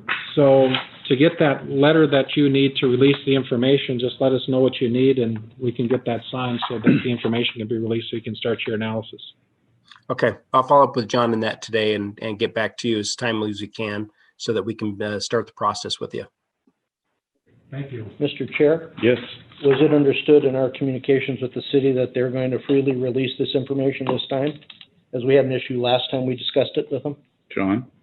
I guess that's part of the transition plan that's here, and I do have that information in, as you can see on the side, that there is some city requirement that they would engage, and I would see no reason why they wouldn't do it in a timely basis, but I can talk to Mr. Redlinger to confirm, or Commissioner Strand is on, so they don't That was my understanding. hold up the process for a month or what have you. This is In the last meeting we had.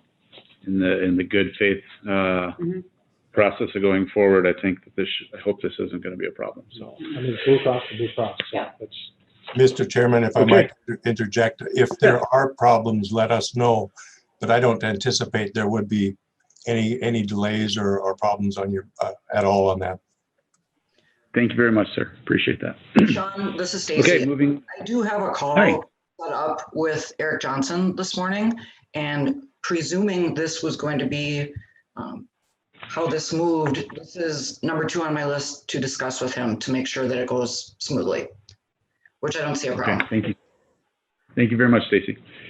Any other discussion on that before we move forward? Okay, moving forward to item number 9. Okay, at our last meeting, we had a preliminary review of the airport environmental clearance review, and as Jeff had stated, we want to do this instead of doing it on a project-by-project basis where someone comes to us in December and says, we want to break ground and build a new hangar in April, and we have to say, hold on, you got to go through this environmental process with the FAA, wetland delineation.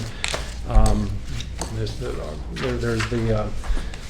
the tribal review that needs to be done. There's a whole bunch of different things that need to be done.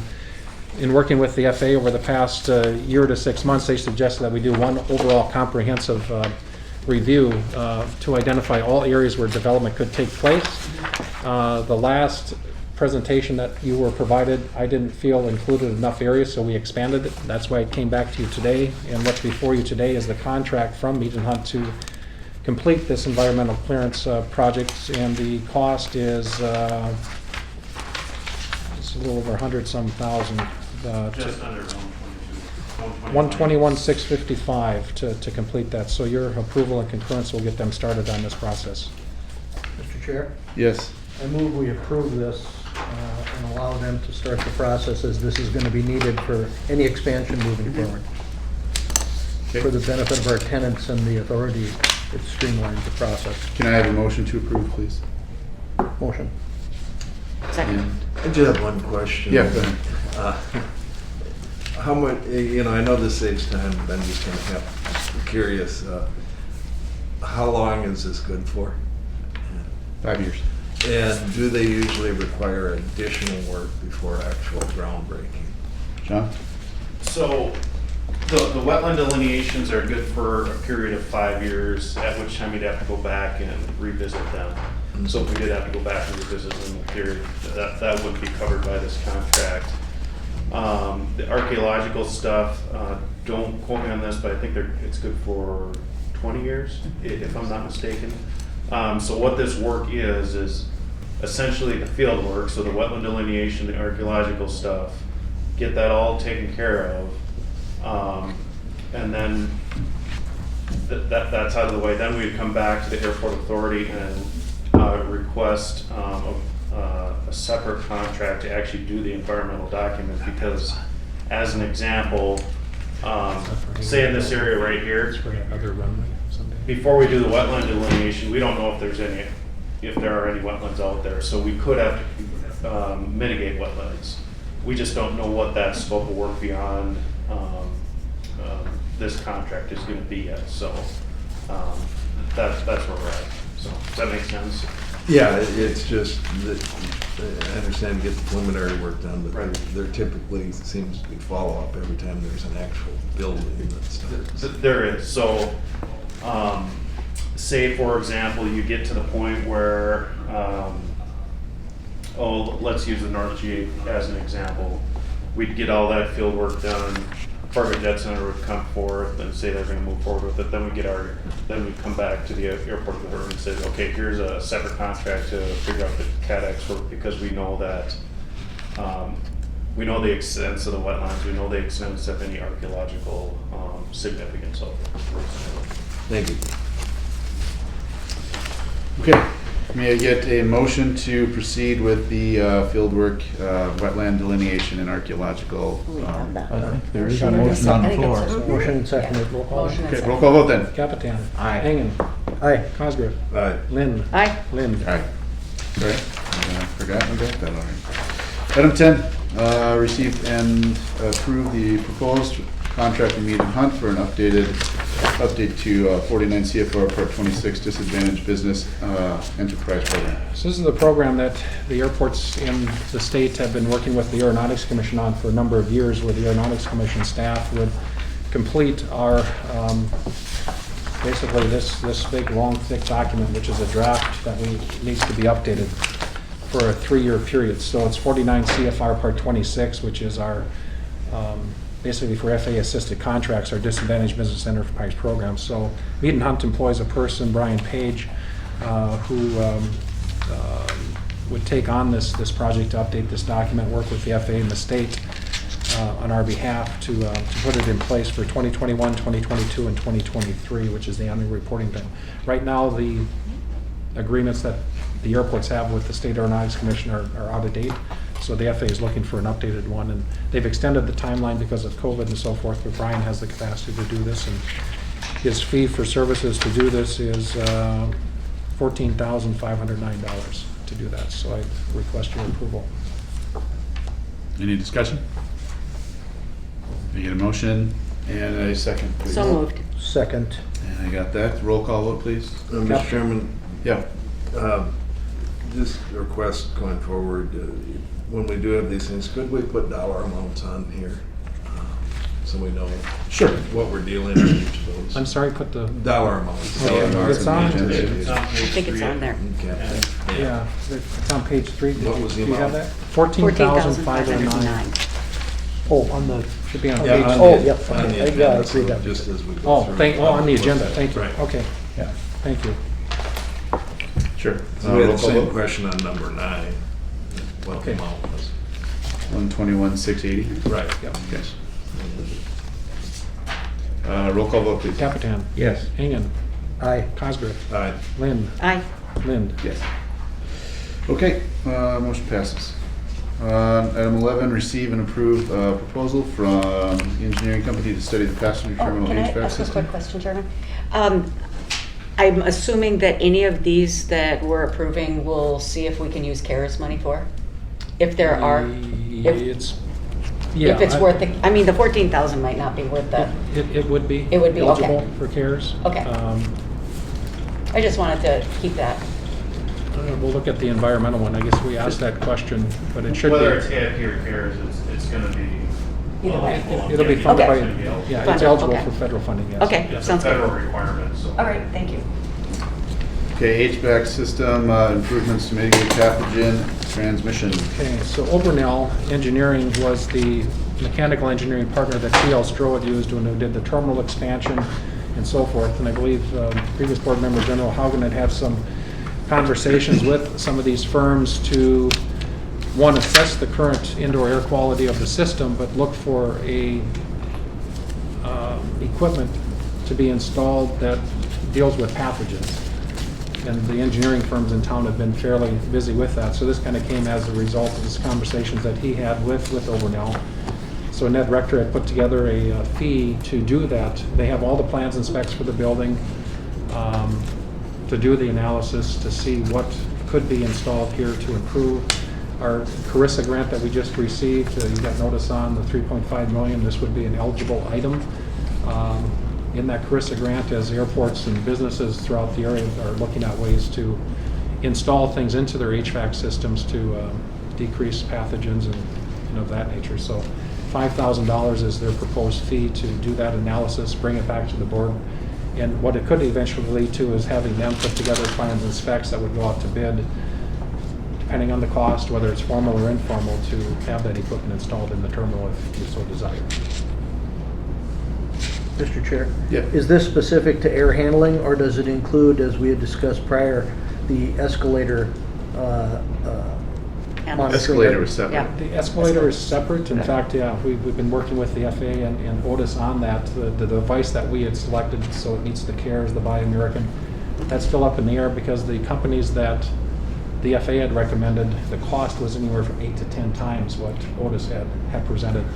And some of the components in what we are going to install on the escalators as far as the handrail desanitizers, some is China products, some are American, and some are other countries. So that analysis is going on with the FAA. Hopefully we can get a waiver on that, but nonetheless, that's the highest touch area that we have in the terminal right now. And that equipment hopefully will be here in the next month or so. I don't know if Dan is here. I don't know if you heard. Yeah, well, he said he was talking to you about it. Yeah, so I would say the equipment should be here about the next month to get on the escalators.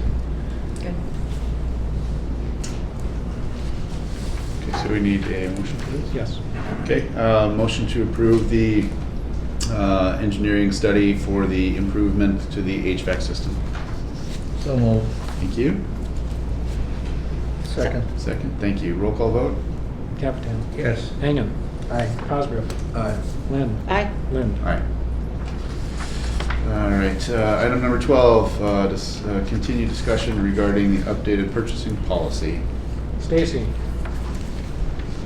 Yes, at the last meeting, Sean had brought forth an update to the purchasing policy, and a discussion was then had about creating something more detailed and using as a guidance the City of Fargo purchasing policy, which I've been in the process of updating the airport's purchasing policy, utilizing utilizing the city's policy.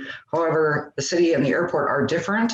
So I've been doing some research of other airports, Tacoma, Hartsfield,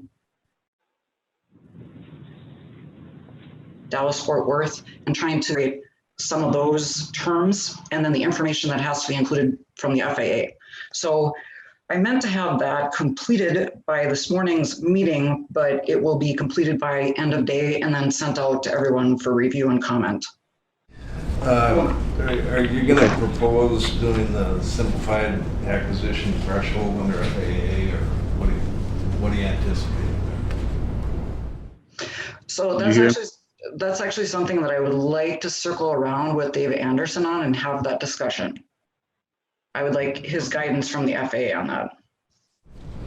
All right, okay. Thank you, Stacy. Item 13, receive an update on the airport property sale to the Matherin family. So that would be me as well. The abstract for the property being purchased by the Matherins, we received on Friday. I did a review of that, and I don't see any issues with providing the deed. I will leave it up to the Matherins as to whether they want a title opinion or not. One of the issues or questions I guess Patsy raised with me is we initially agreed that we would provide a quitclaim deed, which is how the airport received this property from Jack Stockman back when he donated it, I believe in 2013. She did question, would be willing to do a limited warranty deed per their attorney's review. I myself don't have a problem with that, but that would just be something for the board to consider and decide, since previously it was agreed upon that we would do a quitclaim deed. Okay. Cool, okay. I'm sorry, Stacy, did you say you need approval for that from the board? Well, so what I would need approval for is what sort of deed does the authority wish to give to the Matherins in the transfer of the property? A quitclaim deed, which transfers it as is, or a limited warranty deed, which says, yes, the airport had legal ownership, good title upon transfer. Okay. What would be your request, Stacy? Which one would you prefer? My good neighbor, I would be comfortable with looking at I would go with the limited warranty deed myself. Mr. Chairman, what did the purchase agreement say? Yeah, what did the purchase agreement say? It was a quitclaim, correct? At this point, it does say quitclaim deed. The purchase agreement has not been signed yet. We were sort of going to roll everything into one. So the board would be able to decide to do a limited warranty deed or stay with the quitclaim.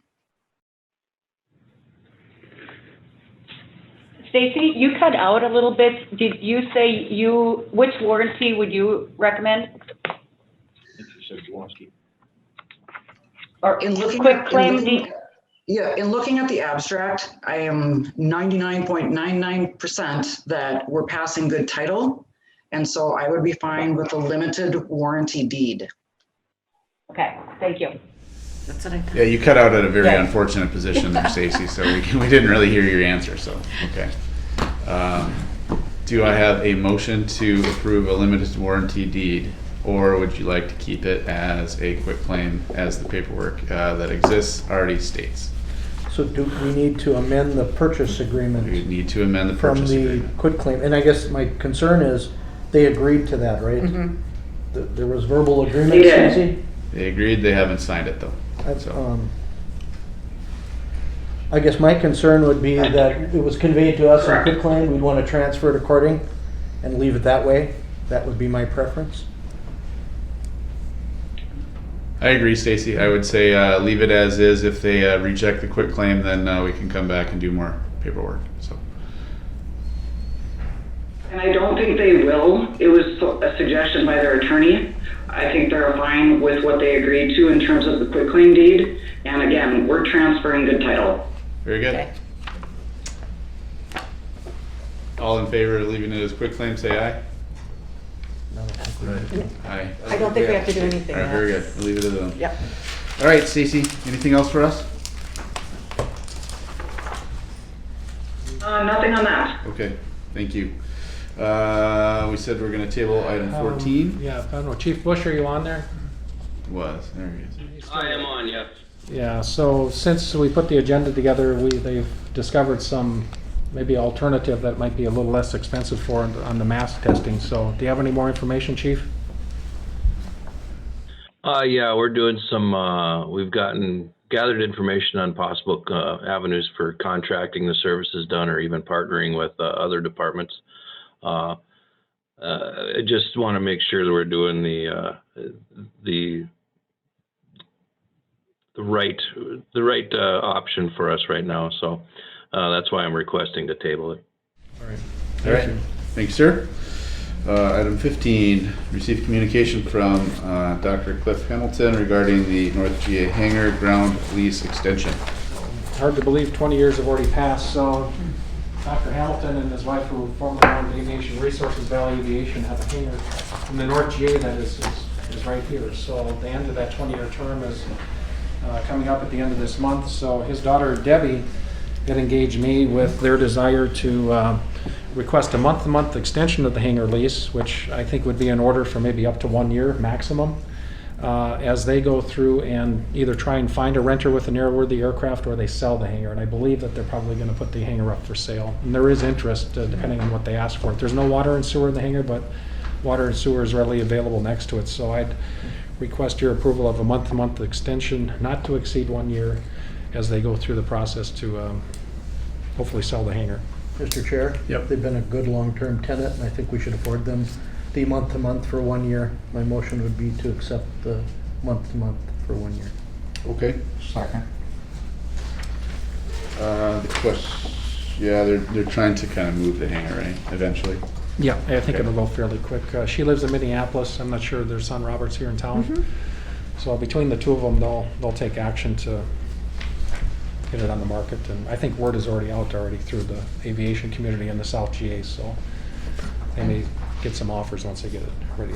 Very good. I look forward to getting an airworthy aircraft in there and somebody who wants to be flying. So, roll call vote, please. Captain. Yes. Ingham. Aye. Cosgrove. Aye. Lynn. Aye. Lind.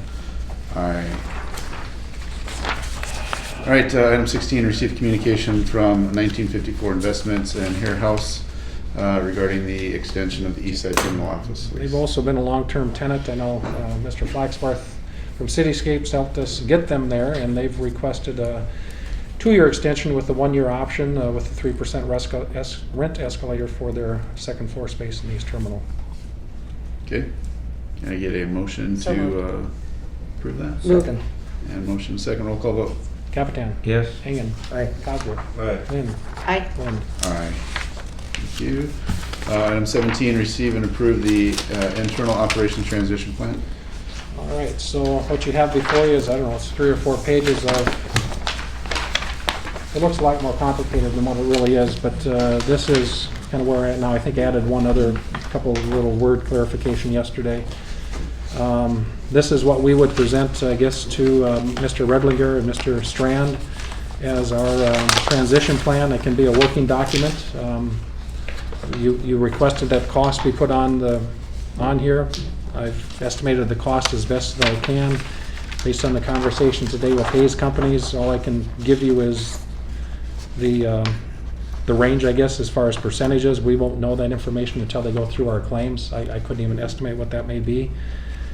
And the rest of it is our best guess on what the costs will be. I don't know if I've left anything out, let me know. Otherwise, this will be our working document with the city on what the transition will be.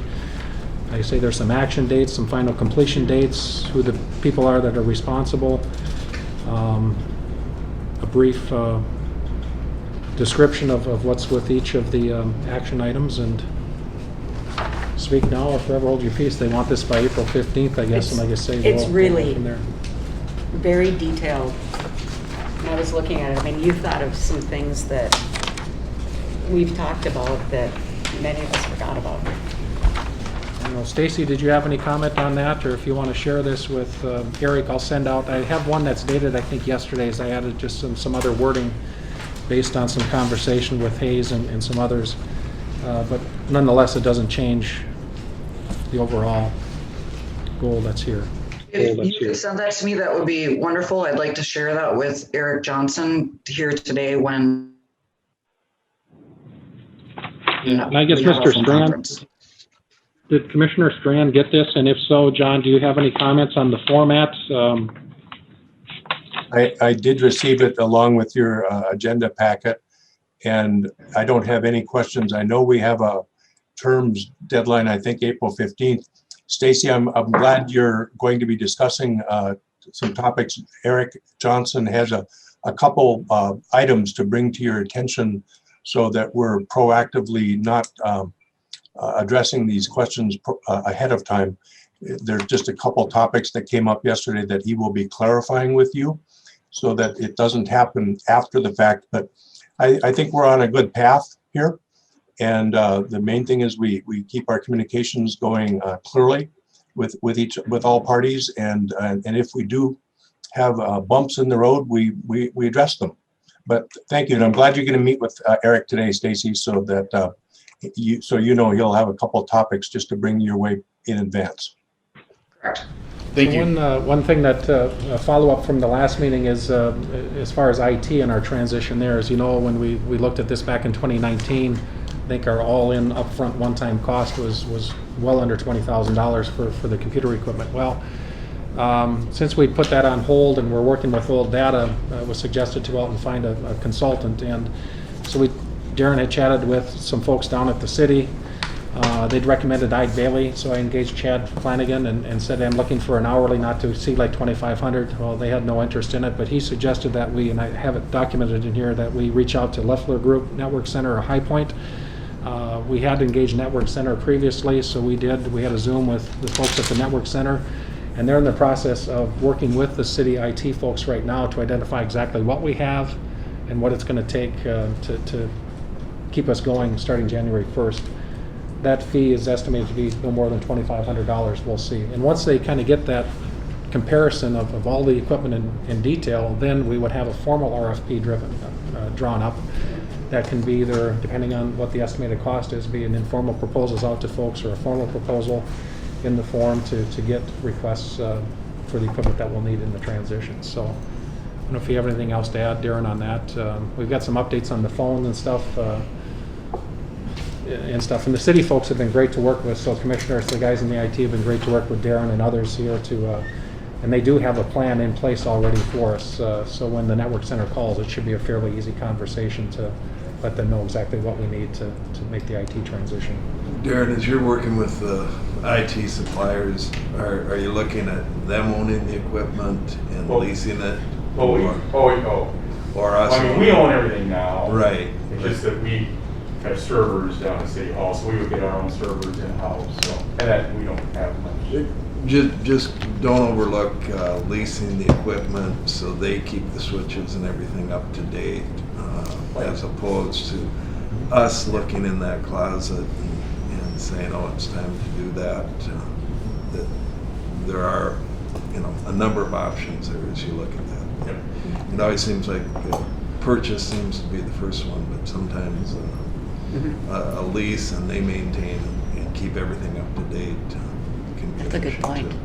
I've talked about the cloud and everything else, and I'm the last one to know anything about IT, so I turn it on and it works, and if it doesn't, I call, so. We were thinking about having a server on site and then backing up to the cloud, off airport, so.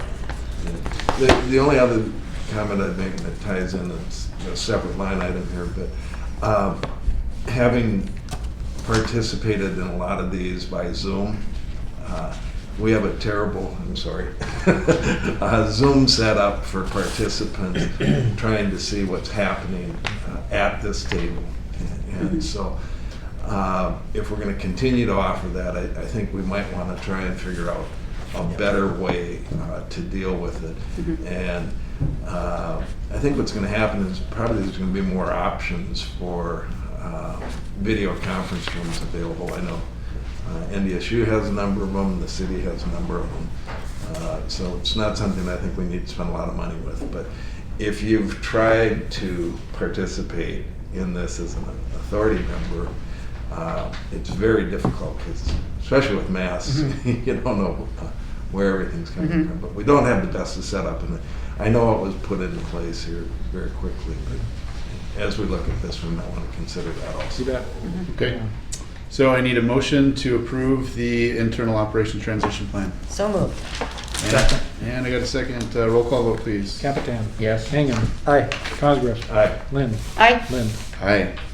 Thank you very much for all your work on that, Sean and Joan and Darren and everybody who had a hand My in it. first draft literally took less than 20 minutes. So. And of course, We had a lot Stacy, here. thank you very much for all your help too. It's all good. APC update, item 18. Well, after the last meeting, Eric asked me to continue and serve on the airport position evaluation committee to do the last of the job descriptions: equipment operators, equipment technician, operations attendants. I did contact Jane immediately, and we went through the ropes.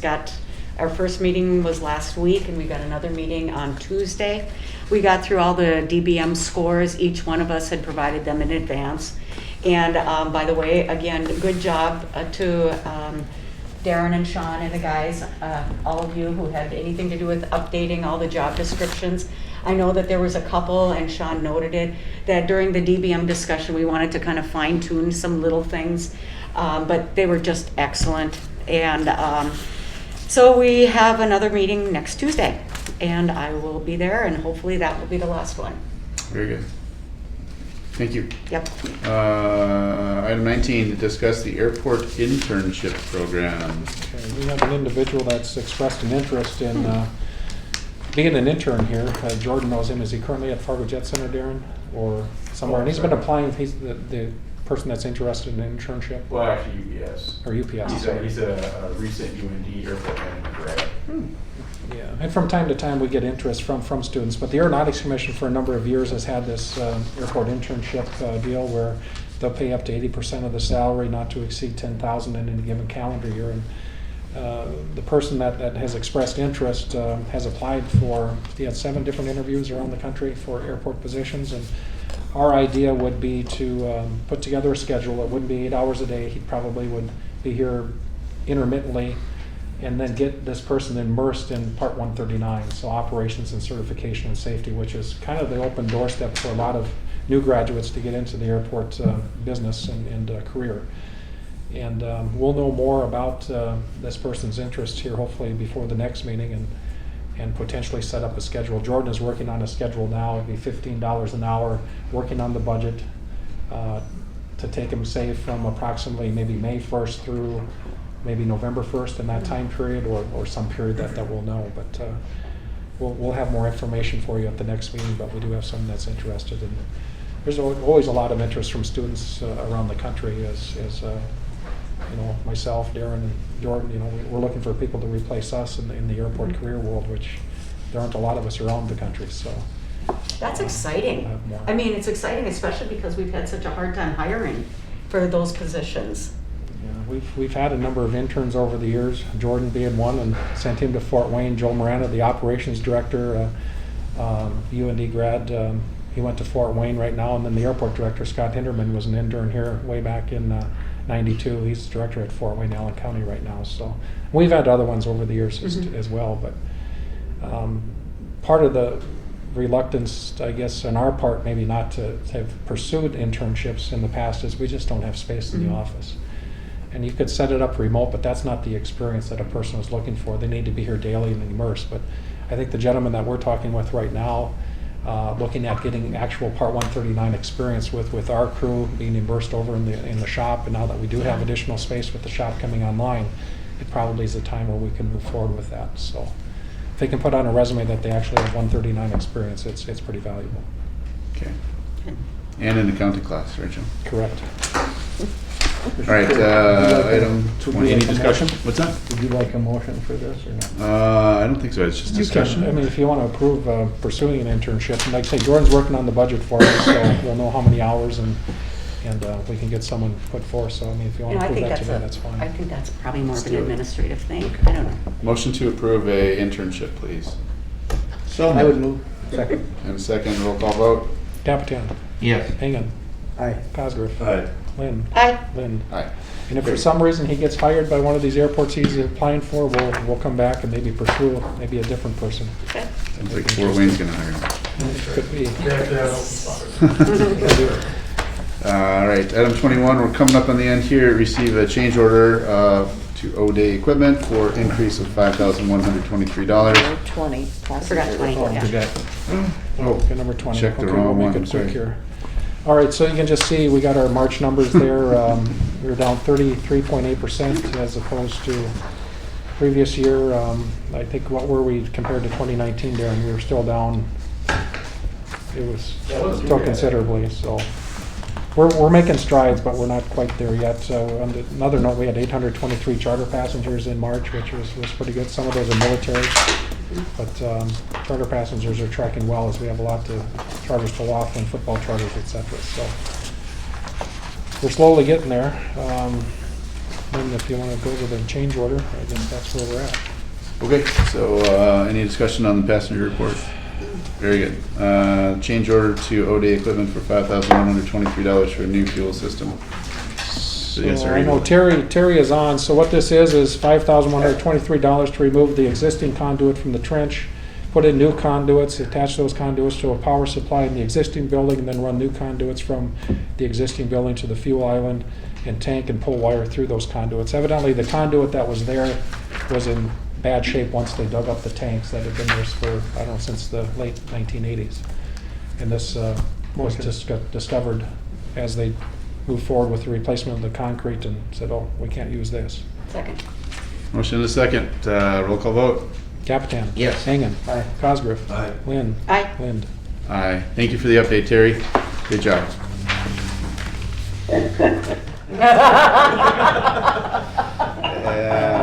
So we did make some strides yesterday. They tested the fire system over at the new building. So Terry, do we have a certificate of occupancy yet this week?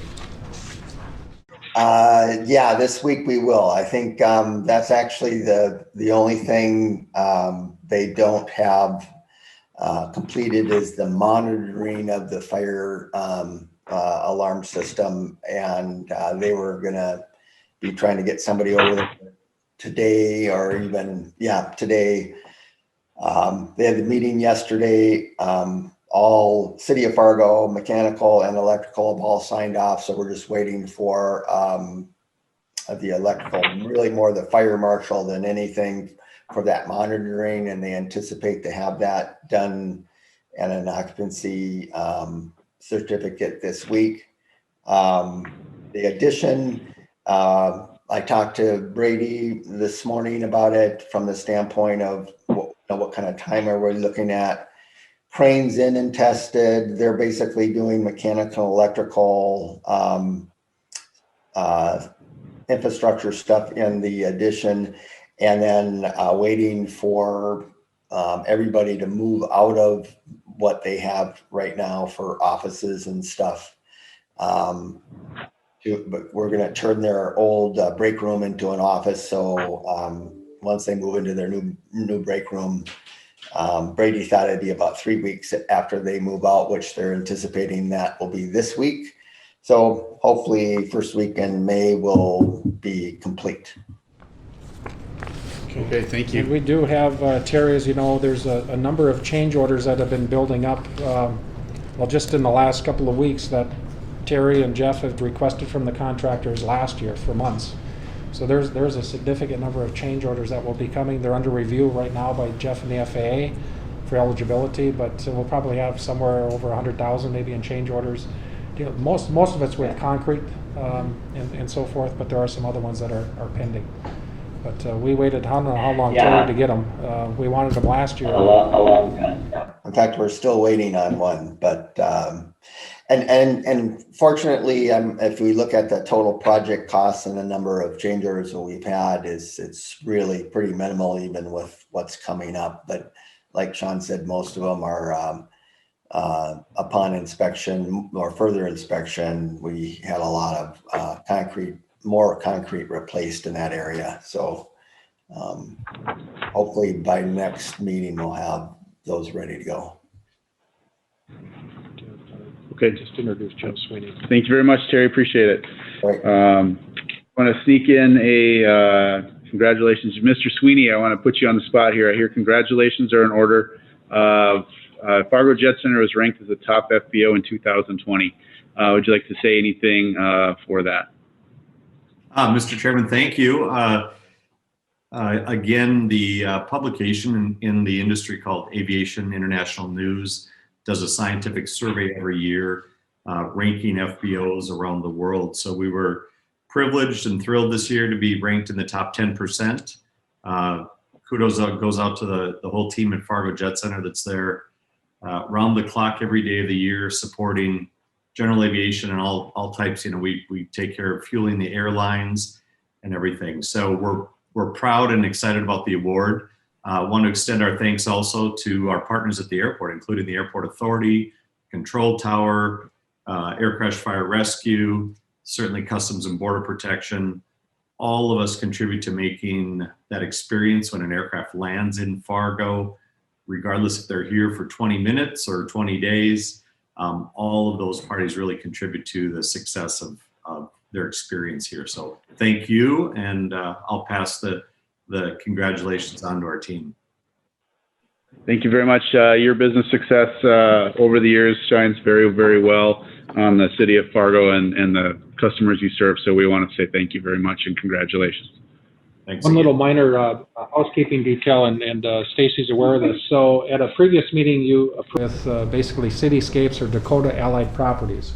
This is for the construction of a maintenance hangar in the cargo area next to Corporate Air. It's for Bemidji Aviation Services, which is the UPS feeder.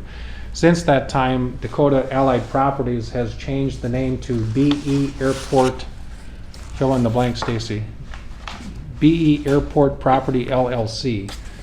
So it's just a change that they've had, and that ground lease is ready for them to sign. It'll be effective on May 1st, and then it's all the same terms that we approved before. So I think they're going to start construction up there as soon as they get their certificate or permit any day. So just to put it on the record that it is now BE Airport Properties, not Dakota Allied, as it was before. Anything else to add to that, Stacy? Nothing else to add to that. Right. So, and I'll say it pains me to have a meeting more than 40 minutes. This is an anomaly, folks. We won't be doing 2 hours. In fact, what's the record, 11 minutes? Yeah. We'll try and get back on that schedule for y'all, but appreciate your time. There was a lot of stuff to cover today. So, anything else on the airport security update? We had in this room here, so we had a stakeholder meeting last Thursday, and then there was a, what do we want to call it, Darren?